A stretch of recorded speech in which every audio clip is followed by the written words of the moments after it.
Hey, and welcome back to another video from my Strange Phones playlist, the playlist of videos where we take a closer look at phones with strange designs or features and analyze the engineering aspects behind these said designs or features and how they affect the user on a day-to-day basis as well.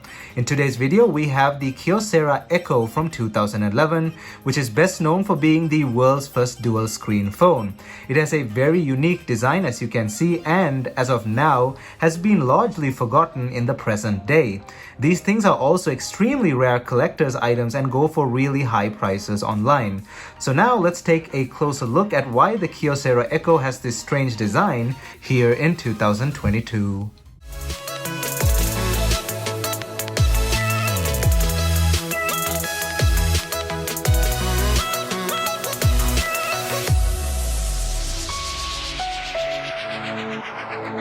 So as always, before jumping right in, don't forget to smash that like button down below as it helps this video get on YouTube's algorithm, and also don't forget to hit that subscribe button down below and ring that bell notification button so you're notified whenever I upload a new video. Also, if you have any questions or comments regarding the Kyocera Echo, don't forget to leave them down in the comment section. We can start a discussion or I can answer your questions. My social media is linked down in the description below, which includes Instagram, Discord, and Twitter. And now let's jump right into this video. So firstly, I want to point out that this video is segmented into multiple sections, so if you want to jump to a specific section, you can jump ahead because we'll be covering a bit of history regarding this phone first. But if you don't want to listen to the history part, you can jump straight into the technical parts using the segmented slider. I also have to point out that this phone, as you can see, is a bit glitchy. This half of its touchscreen, like this line down like that, where my two fingers are in between there, seems to be a bit glitchy not at times, quite a lot. As you can see, it keeps activating random stuff like that. So yeah, it is very glitchy. As you can see, it keeps trying to it keeps selecting things and inputs things by random and all that stuff. So I could not get a different phone. This thing is very, very rare. So I guess I'll have to work with this. I may try to fix it later, but I don't want to take this thing apart considering how rare it is. But and for some reason in this mode, the touchscreen doesn't really work much at all. Sometimes it does, sometimes it doesn't. So this phone, this particular unit, has a lot of issues. So that's what we have to work with, and I'll be doing a full retro style review video on this as well, and I hope by then I would have found some solution to this, but we'll have to see. So until then, I guess for this video we'll have to work with this slightly glitchy touchscreen. So this thing was actually released in 2011. Most specifically, it was announced by Sprint on the 7th of February 2011 and released on the 17th of April 2011, and this phone is only found on Sprint as far as I can tell. As you can see, it has a Sprint logo there. It's a bit scratched up, but there you go, that's a Sprint logo. Sprint had a thing for Kyocera phones, and I think Sharp phones as well. Yeah, the Sharp Aquos Crystal, so there you go. So Sprint had a thing for Kyocera and Sharp phones. A lot of Japanese phones were on the Sprint network, and they jumped on the chance of having this on their network with this very unique design. However, this phone did not sell well, as to why it is so rare, because it had a lot of issues that we'll all discuss in the full retro style review video. This weird form factor didn't really work out, and I'll talk about the multiple form factors that this phone can actually switch into. So it can be like this, it can be like that, it can go like that as well, and we'll talk about that in a bit.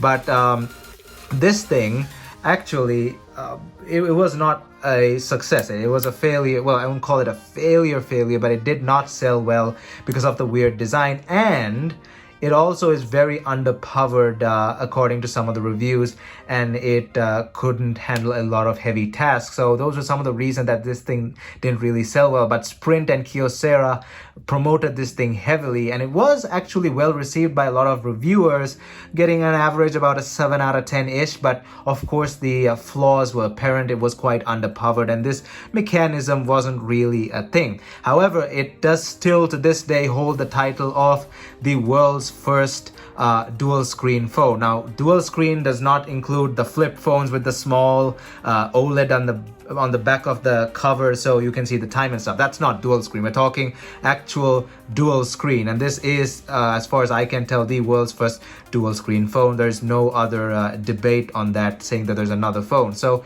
yeah, that's just a quick history on the Kyocera Echo, and now let's jump into the technical reasons as to why this thing is so weird with two separated screens.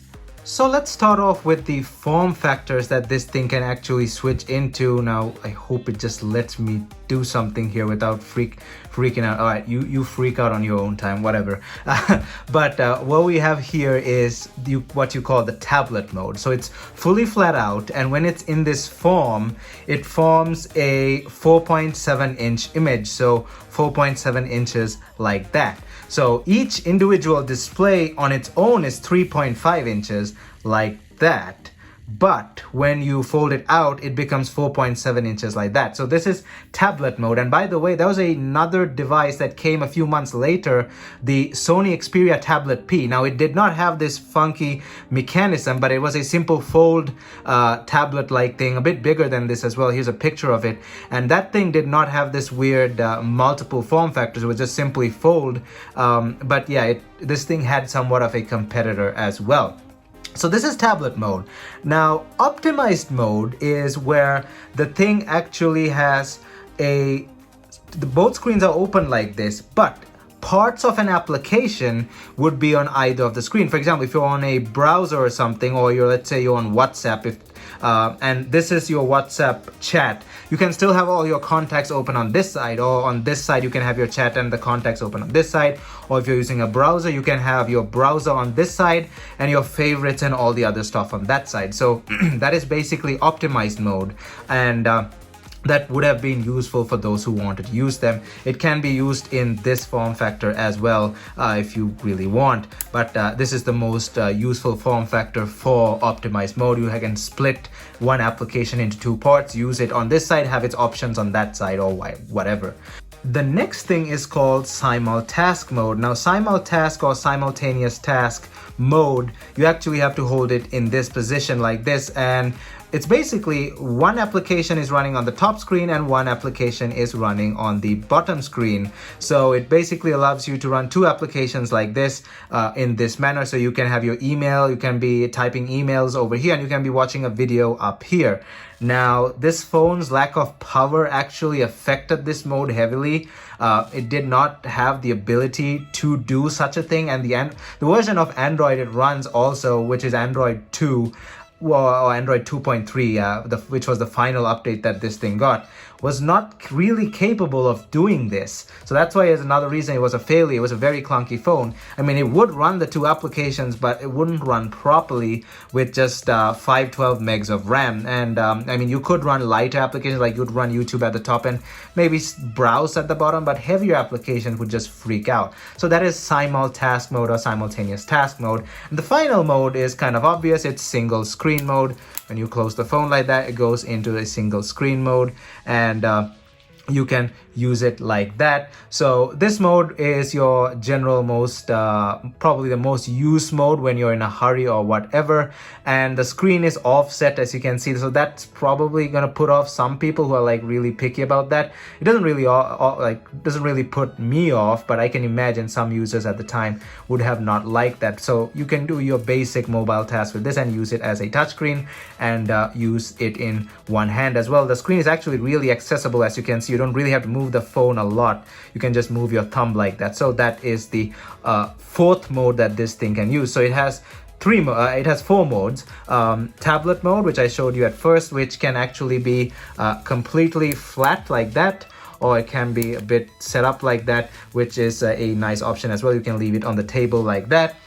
And then it has optimized mode and simultask mode, and of course single task mode as well with the single screen. So 4 modes to choose from, sort of changing the form factor along as well when you hold it like that and put it either flat like that or raise it like that. A very, very flexible phone from looking at things, and that's why they basically chose this design. It's to give the user multiple options and orientations to choose from while doing their daily tasks. This was a multimedia slash business somewhat focused phone, and I understand the business aspect. You can be typing mails and stuff, doing other stuff up there, but it just wasn't powerful enough to do all that stuff. And Kyocera somewhat under-designed the hardware on this phone and overdid the basic external hardware, the display and all that stuff. The internal hardware was under-designed while the external hardware was over-designed, and they focused too much on this weird form factor. It also kind of feels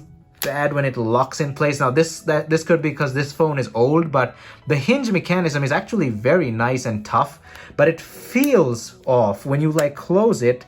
Feels like it's gonna break. That's just my feeling to it, and that maybe because this particular unit is so old, but as a whole the mechanism is very solid. It just feels and gives off this weird sound that it's gonna break, but it's actually not. It's a very tough piece of plastic, this hinge. So they did really engineer the physical aspects of this thing. The internal hardware aspects is what they kind of messed up on.